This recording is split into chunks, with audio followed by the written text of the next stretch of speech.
අපේ කට්ටිය ගොඩක් වෙලාවට පටල ගන්න සත්තු දෙන්නෙක්ගේ එක්කෙනෙක් තමයි මේ ඉන්නේ. මේ පිඹුරෙක්. මේ ඒ හැටි ලොකු සතෙක් නෙමෙයි මගේ ළඟ අද ඉන්නේ. අපේ කට්ටිය ගොඩක් මෙයාව පටල ගන්නේ පොළගත් එක්ක.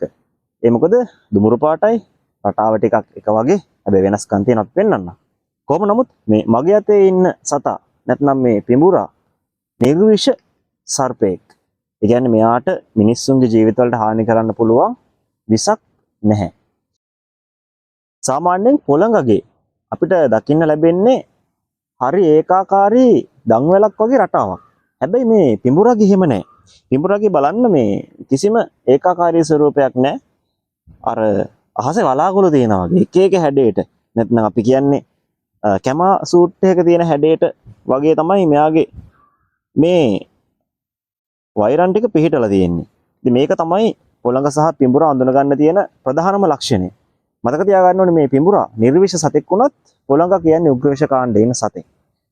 ඒ වගේම මේ සත්තු දෙන්නගේ හිසේ හැඩෙනුත් අපිට මේ දෙන්නව හඳුන ගන්න පුළුවන් කමක් තියෙනවා.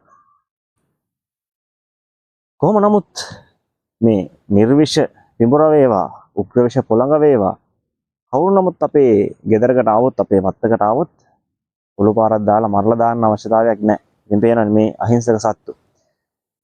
මේ මොන විදිහේ සතෙක් ආවත් ඔබට කරන්න තියෙන හොඳම දේ ආරක්ෂාකාරීව ඒ සතාව ඔබේ නිවසෙන් වෙන තැනකට නැත්නම් සුදුසු පරිසරයකට මුදා හරින්න. ඔබට ඒ දේ කරන්න බැයි නම් ඔබ ප්‍රදේශය අනිවාර්යෙන් දැන් මේ විදිහ සර්ප ආරක්ෂකයින් විශාල ප්‍රමාණයක් ලංකාව වටේම ඉන්නවා. ඉතින් එක්කෙනෙක් ඔබට සම්බන්ධ කරගන්න පුළුවන්. දැන් අපේ ප්‍රදේශයේ මේ බණ්ඩාරගම අවට බස්නාහිර පළාතේ මේ අවට ප්‍රදේශයේ ඉන්නවා නම් අපිව සම්බන්ධ කරගන්න පුළුවන්. මේ සර්පින්ව ආරක්ෂිතව ඉවත් කරන්න. ඉතින් අපි හැමදාම කියනවා වගේ පරිසරයෙන් අපි දේවල් ගන්න ගම මේ පරිසර පද්ධතිය අපි ආරක්ෂා කරගමු.